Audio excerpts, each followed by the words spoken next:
Rationnel et cartésien, il peut résoudre n'importe quelle énigme, les yeux fermés. En rétrospective, pas besoin d'autres témoins, là. C'est vrai que ça a pris une débarque, c'est un moyen temps. Il faut maintenir cette petite tension-là, c'est toujours payant. Yasmine Abdel-Fadel. Bonjour Yasmine. Bonjour Mario.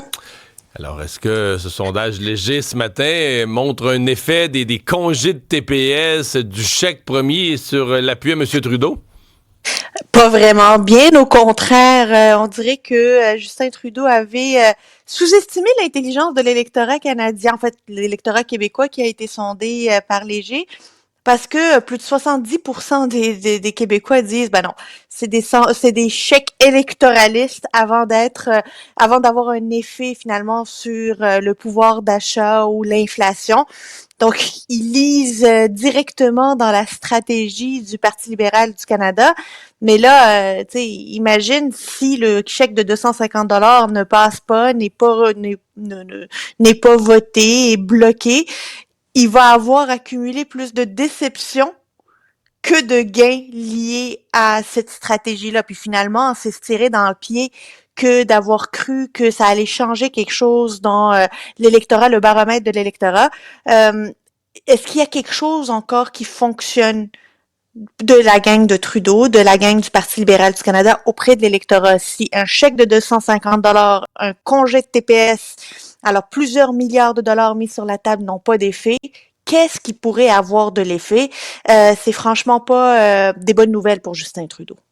Non. Mais en fait, si on prend pas juste ce sondage-là, mais qu'on prend l'ensemble des sondages de l'automne au Québec, il reste que c'était son dernier bastion. Là. Je veux dire, à l'été passé, au Canada anglais, Justin Trudeau était brûlé partout. Je me souviens, on s'en était parlé ensemble là, quelque part au mois d'août, au mois de septembre. On disait, il reste juste le dernier rempart, là, c'est le Québec. Où M. Trudeau n'était pas en avance au Québec. Il était encore compétitif, pas si loin du bloc, devant Pierre Poilievre. Et là, c'est comme si le dernier rempart a craqué. C'était un peu ça, la conclusion de l'autre. Tu sais, on arrive là, au sondage du mois de décembre, tu compares avec l'été. C'est un peu ça l'histoire.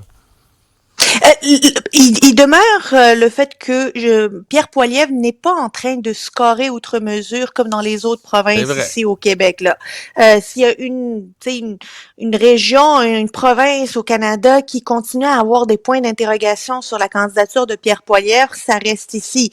Mais c'est pas grâce à Justin Trudeau. C'est pas Justin Trudeau qui profite de ce scepticisme québécois devant Pierre Poilievre. C'est évidemment le Bloc. Et on le voit d'ailleurs dans ce sondage, même en deuxième choix. Dans le, tu sais, quand on dit, ben, si ton premier choix n'est pas là, pour qui tu voterais en deuxième choix? Pierre Poilievre arrive 4e, là. C'est pas des bonnes nouvelles pour lui non plus d'arriver 4e après les libéraux, après le NPD, après le Bloc. Les gens votent pas pour lui, mais même si tu leur enlèves leur premier choix, ils déboulent pas vers lui non plus, là. C'est comme un choix, comme ni plus ni moins exclu, là. Je veux pas voter pour lui, là. Et ça, ce n'est pas une réalité qu'on voit dans le reste du Canada. Donc, on reste une société distincte, politiquement distincte dans notre manière de réagir à Pierre Poilievre.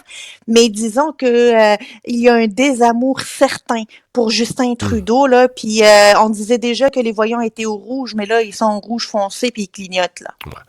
Et du côté du Québec, finalement, on revient un peu. C'est-à-dire que le dernier sondage, on avait eu une montée du PQ, une baisse de la CAQ. Puis là, c'est comme on revient un peu à, je sais pas si on doit appeler ça la normale, mais au portrait précédent, là. C'est ça, c'est comme si le dernier sondage était presque une exception à mettre entre parenthèses, savoir à quoi ressembleraient les prochains sondages. Mais on revient à une normalité, j'oserais dire, où le PQ demeure largement premier et de manière assez importante, mais tu sais, la différence avec la CAQ, elle est diminuée. On voit que la coalition Avenir Québec est partie chercher 3 points, alors que le PQ est descendu de 4 points. C'est pas la catastrophe pour le Parti québécois et c'est pas la panacée pour la coalition Avenir Québec. On est comme dans un sondage où je pense que le PQ va se dire bon, pourquoi on a perdu ces 4 points? Qu'est-ce qui s'est passé? Tu sais, dans la dernière période, là, c'est Haroun Bouazi, c'est la question qui a dominé pendant près de 10 jours l'actualité. Alors, on se pose des questions. Pourquoi le Parti québécois a perdu les derniers 4 points? Moi, j'aurais une hypothèse à risquer quand même. Tu sais, ça vaut ce que ça vaut, mais que l'arrivée de Donald Trump, tu sais, des fois, il n'y a pas juste ce que tu fais comme parti qui influence tes sondages. les gens pensent à... Tu sais, tu les sondes, là, tes appels au téléphone, ils réfléchissent à ça vite, je voterai pour un tel, je voterai pour l'autre, OK. Mais il y a le contexte autour et le fait d'arriver avec Donald Trump, une menace économique, des tarifs, donc qui requerrait une espèce de réaction économique, à mon avis, tout à coup, le Québécois moyen est plus enclin à se dire, ouais, ce serait peut-être mieux, dans ce contexte-là, ce serait peut-être mieux avec Legault, l'inexpérience, le PQ, son projet souverainiste, tu as vraiment le temps de s'embarquer là-dedans. Et ça se peut que c'est juste que... Une prudence. La CAQ a rien fait de bon, Paul Saint-Pierre Plamondon a rien fait de mal, mais que le contexte extérieur vient changer. En tout cas, réflexion que je me suis Il y a peut-être une prudence. Ouais. Il y a réellement probablement une prudence pour dire, ben là, c'est-tu le moment de beaucoup changer? C'est-tu le moment d'avoir aussi une instabilité au Québec, de changer de gouvernement, de changer de vision, d'avoir un projet comme la souveraineté? Ben, c'est peut-être ça. C'est une piste de réflexion qui est intéressante. Ouais. À l'autre bout du spectre, il y a Québec solidaire qui se retrouve dans la même position que le Canadien. Là, on lutte pour pas se retrouver dernier au classement. Oui, et ils sont passés, tu sais, Québec solidaire depuis à peu près 18 mois, là, ils l'ont pas facile. C'est des questions sur le leadership. On est passé par Catherine Dorion, Émilise Le Sartérien, il y a eu Haroun Bouazi, il y a eu 2 courses au co-porte-parole, même si la deuxième était un couronnement. Il y a toujours eu une période trouble pour Québec solidaire dans les 18 derniers mois, puis on le voit dans les sondages, là, tu sais. Ce qu'on voit à télé finit par transparaître dans les sondages. Ils sont pas capables de décoller, de faire oublier ces crises-là et de passer à autre chose. Mais là, ils sont même en bas de ce qu'il y avait à l'élection, là, puis qui était déjà en bas de ce qu'il y avait en 2018 à l'autre élection d'avant, et c'est comme ça va pas dans la bonne direction. Mais ils sont constants, ça fait longtemps qu'ils sont en bas de ce qu'ils ont reçu pendant les élections.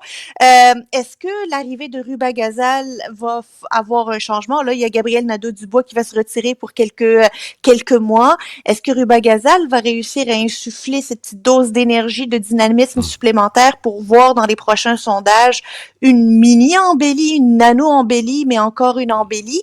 Ça va être c'est sur ses épaules, puis je pense que c'est beaucoup de pression pour elle parce qu'elle a besoin de se prouver sans avoir le bras droit sur lequel tout le monde peut compter. Dans ce sondage-ci, il se retrouve ex aequo au 4e rang avec les conservateurs d'Éric Duhem. Ils ne doivent pas tellement aimer ça. Finalement, rapidement, ça avait été annoncé que ça s'en venait. Ça a été déposé hier, le projet de loi du ministre Dubé là, pour forcer les médecins à travailler, après leurs études payées, à travailler dans le réseau public. C'est super intéressant. Je pense que ça va plaire à beaucoup d'électeurs, aux Québécois, de dire, ben là, on forme des médecins, ça nous coûte assez cher. Au moins, ils devraient servir le système de santé pendant 5 ans. Mais il y a tellement de détails, il y a tellement de situations où on se poserait la question, on peut-tu faire ça, tu sais? Je donne un exemple, un médecin qui décide d'être un médecin en chirurgie plastique. On sait que les débouchés au public ne sont pas aussi importantes qu'au privé. Alors, on fait quoi avec les spécialistes? On les oblige à travailler alors que la demande est peut-être moins forte? Je ne sais pas, j'ai pas les chiffres, mais je me pose la question. Quelqu'un qui doit déménager pour des raisons familiales, pour des raisons de santé, est-ce qu'il va y avoir ces exceptions-là? Mais tout ça, on va le retrouver dans les règlements qui vont suivre l'adoption du projet de loi. Donc, il reste plein de questions en suspens. On n'a pas vu on n'utilise pas la clause dérogatoire à ce stade-ci. Peut-être revient-on à une utilisation plus classique de la clause dérogatoire après contestation judiciaire. C'est là qu'on pourrait l'imposer. Ouais, c'est ça. C'est ce qu'on a hâte de voir. Est-ce que, par exemple, la Fédération des médecins résidents va annoncer une contestation judiciaire en disant, là, on nous prive d'une liberté contre tous les autres travailleurs qui peuvent travailler ici ou ailleurs. Exact. À mon avis, c'est pas fini, cette histoire-là. Yasmine, merci beaucoup. Bye-bye. Bye-bye, à demain.